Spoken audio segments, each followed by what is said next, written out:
Minus 30. Status check. Go Delta. Go NROL-70.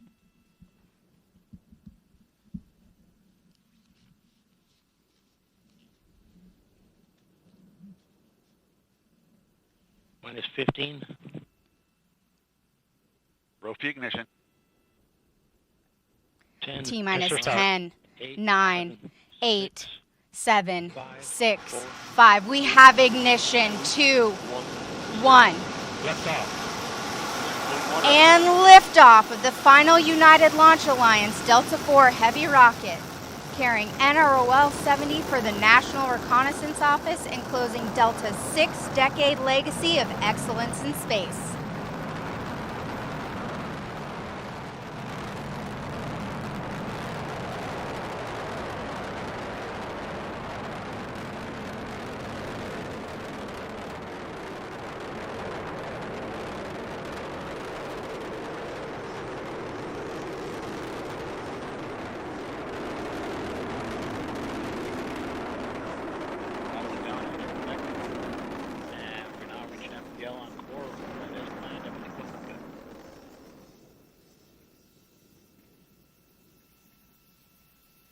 Or is that min power level? Port and starboard strap-on still operating at enhanced power level. You are hearing the voice of Rob Gannon providing launch vehicle ascent data. Parameters look good. Flight control disturbances look good. And we have fired the isolation pyro valve on second stage reactor control system. First step in readying that system for operation. Engines continue to look good. And we've passed through Mach 1 and Mach 2. Normal disturbances there, everything looks good. All three boosters operating as expected.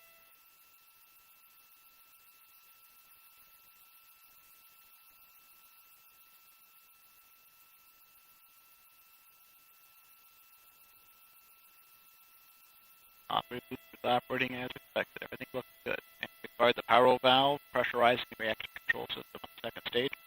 Pressure's coming up. Everything looks good there.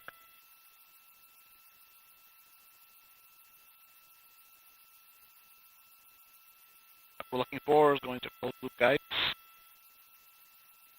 Up at 3 or 4 seconds. And we've started closed loop guidance. Vehicle maneuvering as expected. All three engines continue to look good.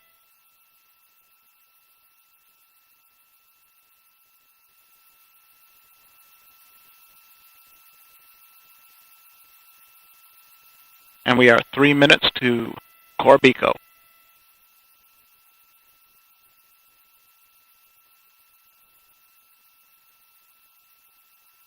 And the vehicle is now 1/2 its liftoff weight. All three engines operating normally, everything looking good.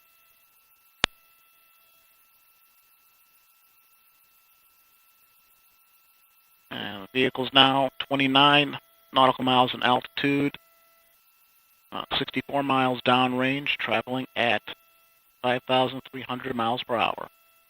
Everything continues to look good. And we've just passed through the Kármán line, reaching 100 kilometers in altitude.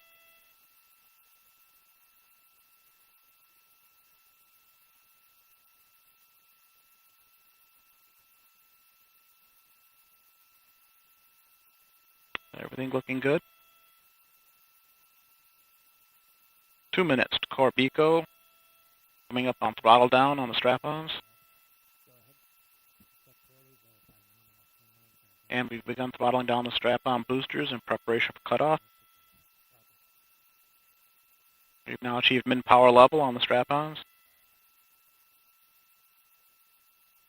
And cutoff. We have cutoff port and starboard boosters coming up on strap-on, and we have strap-on separation. Disturbances look good.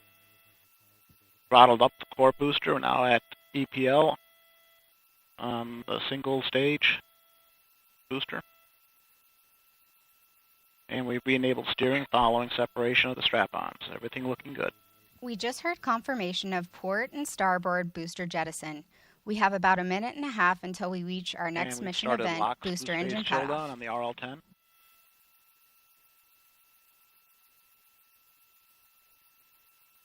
One minute to core BECO. Housing temps respond as expected on the RL-10, and we've started LH2 boost phase chill down. Housing temps responding as expected. Flight control disturbances are small, and the core RS-68 continues to operate as expected.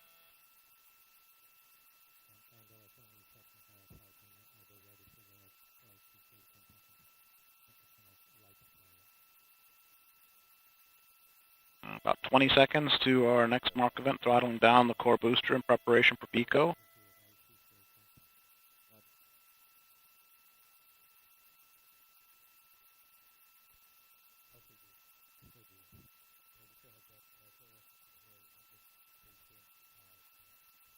And core booster is throttling down, coming up on booster engine cutoff.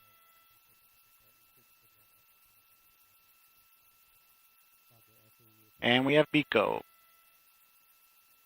Cutoff on the booster, everything looking good.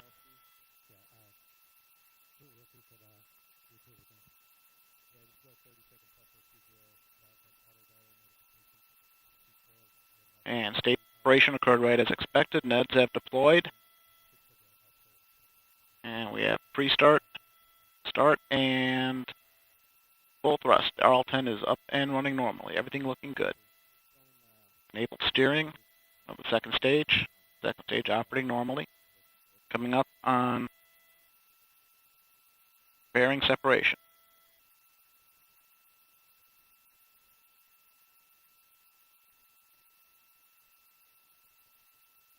About 10 seconds away from pairing sep.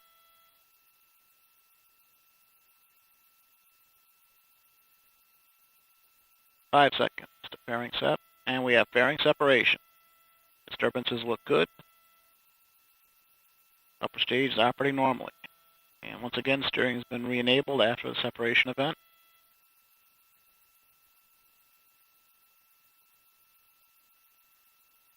This is Delta Mission Control at T plus 6 minutes and 55 seconds.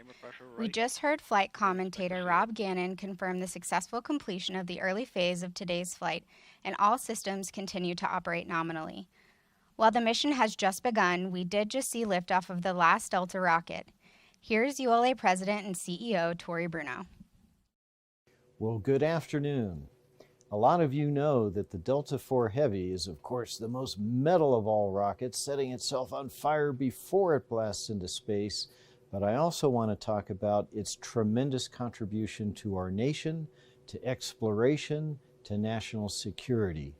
The Delta IV Heavy still today flies missions that no other rocket can fly. Soon Vulcan will pick up that mantle, and we're going to retire this venerable rocket that has made so much important work for our country.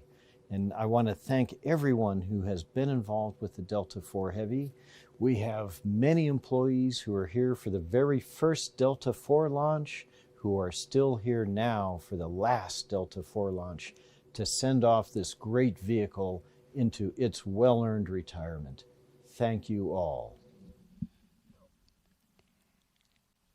Hi, everyone. I'm now joined by ULA's Launch System Director, Bill Cullen. Bill, thank you so much for joining us today. Oh, thanks for having me, Andrea. We just saw a really magnificent launch for the last time. This has a little bit of a special meaning to you, is my understanding, because you started your career working on the Delta program. I did. So tell us a little bit about what this experience means to you.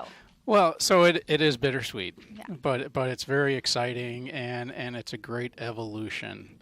And everything that Delta has done, Delta 2, Delta 4, Atlas 5 is being done better on Vulcan. And so this is a great evolutionary step. And it is bittersweet to see the last one, but there's great things ahead.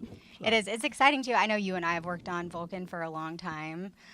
So it's exciting to see it, but bittersweet, obviously, to be the last one. This Delta Heavy configuration is obviously a fan favorite. I know you've seen the most heavy metal of rockets. So definitely a unique and cool configuration. What is it about the Delta Heavy that makes it so special? Well, so two things. It all boils down to the mission capability, so which is lift capability in many ways, and then on orbit.